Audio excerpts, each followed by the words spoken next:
மாமலை வாழும் யோகியே மறவாமல் பேராகவே இருந்தால் உங்களுக்கே.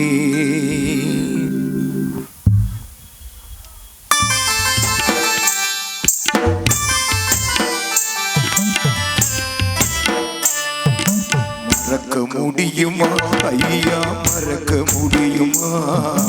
மனசெல்லாம் நிறைய உன்னை மறக்க முடியுமா? மறக்க முடியுமா ஐயா, மறக்க முடியுமா?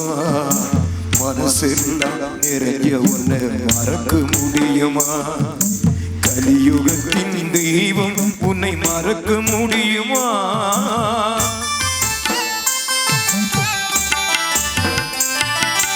கலியுகத்தின் தெய்வம் உன்னை மறக்க முடியுமா? நல்ல காணி மடத்தில் கோவில் கொண்ட யோகியே ஐயா, மறக்க முடியுமா? உன்னை மறக்க முடியுமா? மனசெல்லாம் நிறைஞ்ச உன்னை மறக்க முடியுமா?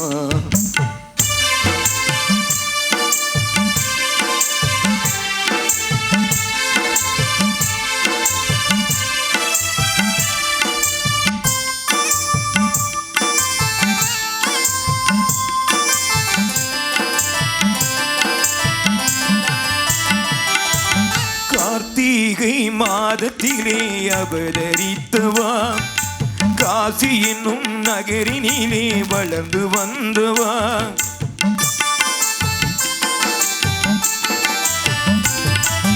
கங்கை நதி ஓரத்திலே தவழ்ந்து வந்தவா, கீதம் அதை கேட்டு மனம் சிலிர்த்து மகிழ்ந்தவா, கங்கையிலே ஸ்நானம் தினம் செய்தவா, பின் காலையிலே நாம ஜெபம் செய்வா, அந்த கதிரவனின் உதயம் கண்ட மலரை போல் நற்கரியனவே கனவுள் நாமம் சொன்னவா, மன்னவா மாயவா ஐயா, மறக்க முடியுமா?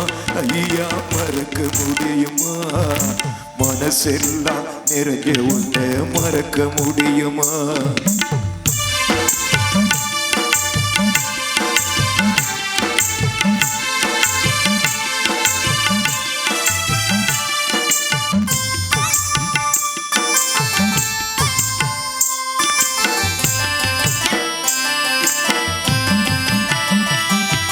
பள்ளியிலே படிக்கும் போது சாதுக்களுடனே பல மணி நேரம் அமர்ந்து ஞானம் கற்று தேர்ந்தவா,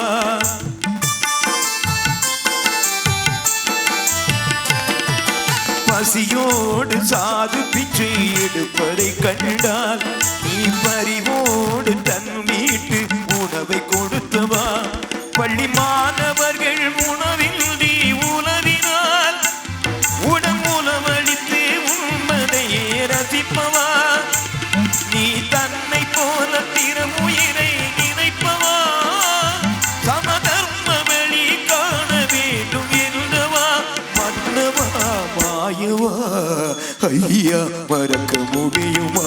உன்னை மறக்க முடியுமா? மனசெல்லாம் நிறைய உன்னை மறக்க முடியுமா?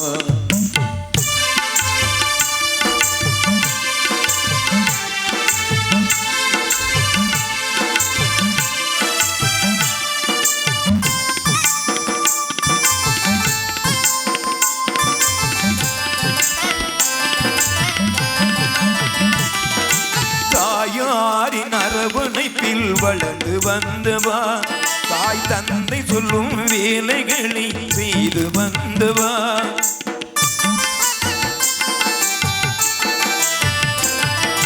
தண்ணீரை எடுத்து வர தாயனுப்பினார், உடன் தனியாக விண்ணிலவின் ஒளியில் சென்றவா, தனியாக பறவை கிணற்றினிலே இருந்ததே, அதன் அழகை கண்டு அதனை பிடிக்க எண்ணியே சிறு கயிறு கொண்டு அதனை ஓட்ட எண்ணினார், அந்த கயிறு அதன் உயிரை ஓட்டி விட்டதே, வாய்ந்ததே வீழ்ந்ததே ஐயா மறக்க முடியுமா உன்னை மறக்க முடியுமா மனசெல்லாம் நிறைய உன்னை மறக்க முடியுமா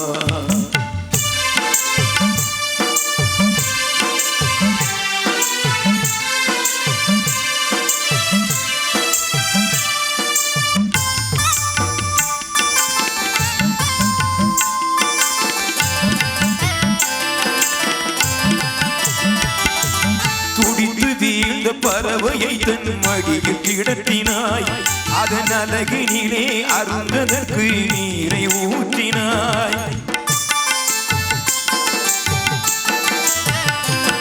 அது ஆடாமல் அசையாமல் அடங்கி கிடந்தார் உன் மனம் அதுவும் மகிழ்ச்சியுற்று ஒடுங்கி போனதே அதை எண்ணி எண்ணி யோகி மனம் உருகியே அவ மனம்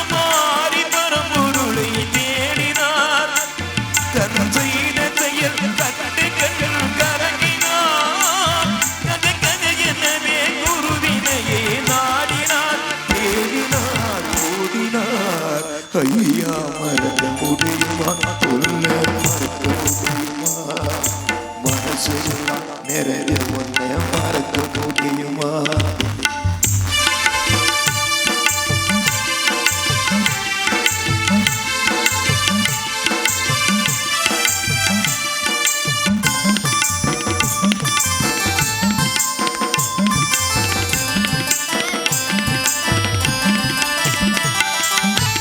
முதலாய் போன இடம் அரவிந்தரிடம் இரண்டாவது சென்ற இடம் ரமண ரிஷியிடம்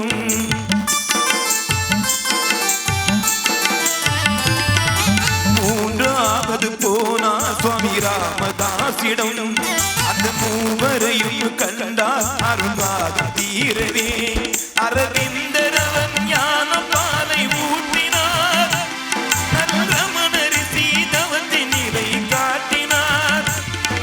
ராமதாஸ் பக்தி தேனை ஊட்டினார் அந்த மூன்று பேரும் யோகி தந்தையாகினார் தேடினார் வணங்கினார் ஐயா மறக்க முடியுமா ஐயா மறக்க முடியுமா மனசெல்லாம் நிறைய உன்னை மறக்க முடியுமா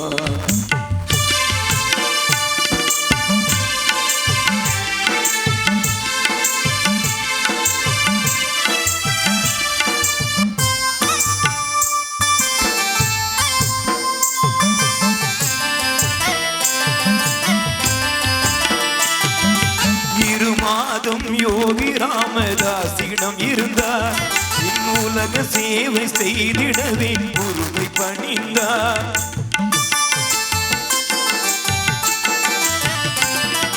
செல்வாயோ நீயும் என்ற மகனே என்றார் அதற்கு ஏற்ற இடம் திருவண்ணாமலைதான் என்றார் நல்லான்மீக அரசாட்சி செய்யவே நல்லண்ணாமலையில் அமர்ந்திருக்கும் தெய்வமே புன்னை மரத்தினல் தினம் அமர்ந்தவா நல் புண்ணியங்கள் தேடுதற்கு அருள்வா மாயவா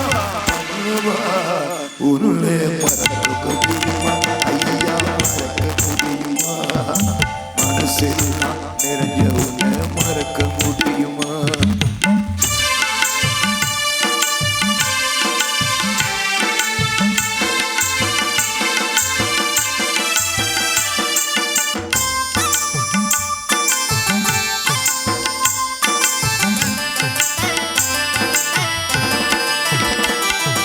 கடலோரும் கோவில் கொள்ளே காணி மடம் வந்தாய் அங்கு கர்ச்சினையாய் சிவனாக காட்சியும் தந்தாய்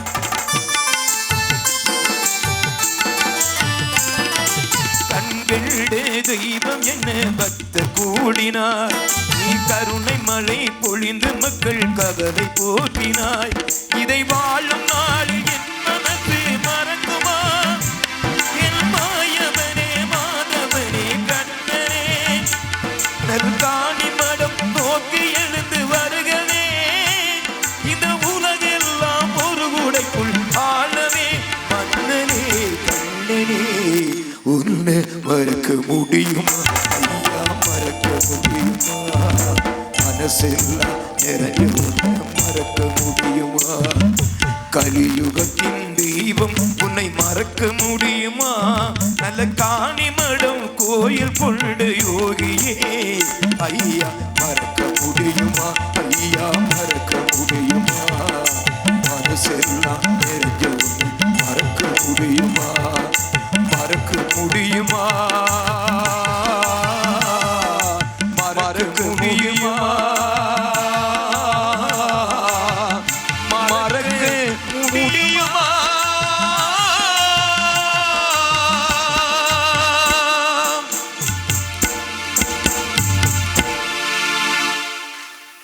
பரம்பொருள் யோகி ராம் சிவகுமார் பக்தர்களுக்கு ஒரு அறிவிப்பு.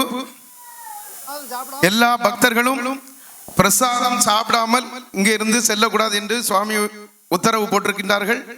எல்லோரும் சற்று நேரத்தில் இப்பொழுது இன்னும் ஒரு இரு பாடல்கள் பாடி கூட்டு பிரார்த்தனை எல்லாருக்கும் வேண்டி அந்த கூட்டு பிரார்த்தனை முடிந்ததும் ஆரத்தி எடுத்து எல்லோரும் பகவானுக்கு படைக்கப்பட்ட அந்த அருள் பிரசாதத்தை சாப்பிட்டு செல்லுமாறு உங்கள் திருவடியில் நான் கேட்டுக்கொள்கிறேன்.